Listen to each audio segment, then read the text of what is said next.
new and improved Freddy Fazbear's Pizza. I'm here to talk you through some of the things you can expect to see during your first week here and to help you get started down this new and exciting career path. Now, I want you to forget anything you may have heard about the old location, you know. Some people still have a somewhat negative impression of the company. That old restaurant was kind of left to rot for quite a while, but I want to reassure you, Fazbear Entertainment is committed to family fun and above all, safety. They've spent a small fortune on these new animatronics.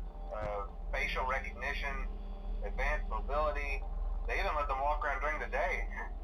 Isn't that neat?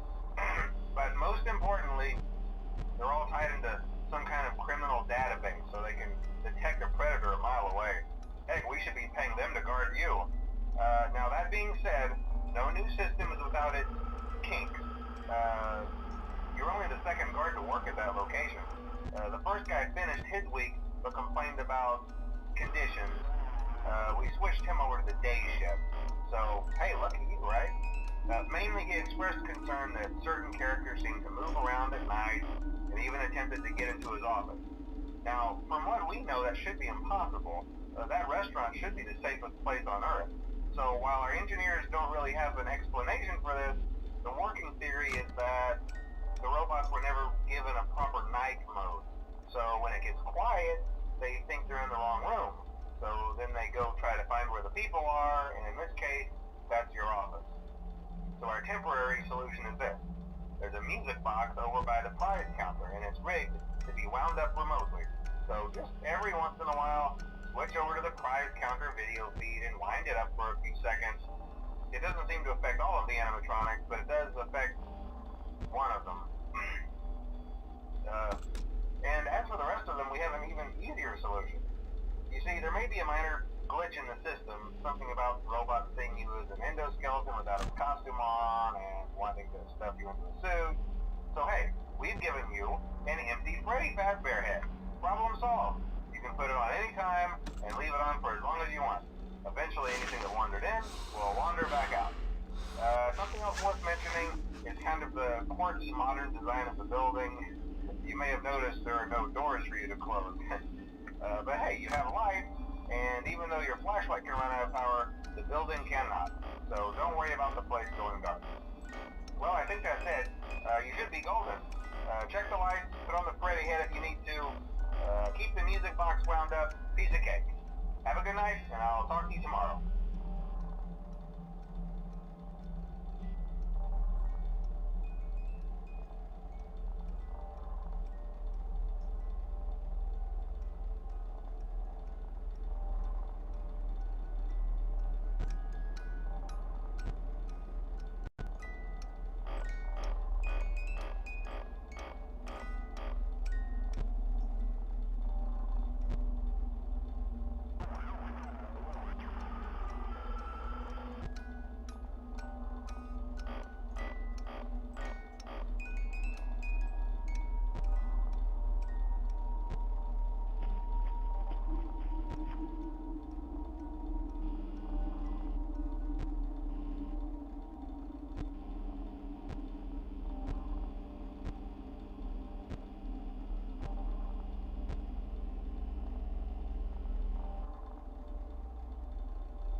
in the back room. Those are from the previous location, and we just use them for parts now. The idea at first was to repair them. They even started retrofitting them with some of the newer technology, but they were just so ugly, you know, and the smell. So the company decided to just go in a whole new direction and make them super kid-friendly. Those older ones shouldn't be able to walk around, but if they do, the whole Freddy head trick should work on them too, so whatever. I loved those old characters. Did you ever see Foxy the Pirate? Oh wait, Foxy. Oh yeah, Foxy. Hey listen, that one was always a bit twitchy. I'm not sure if the Freddy head trick will work on Foxy. If for some reason he activates during the night, and you see him standing at the far end of the hall, just flash your light at him from time to time. Those older models would always get disoriented with bright light. It would cause a system restart or something. Come to think of it, you might want to try that on any room where something undesirable might be. It might hold him in place for a few seconds. That glitch might have carried over to the newer models too. One more thing, don't forget the music box. I'll be honest, I never liked that puppet thing. It's always thinking, and it can go anywhere. I don't think the Freddy mask will fool it, so just don't forget the music box. Anyway, I'm sure it won't be a problem. Have a good night, and I'll talk to you tomorrow.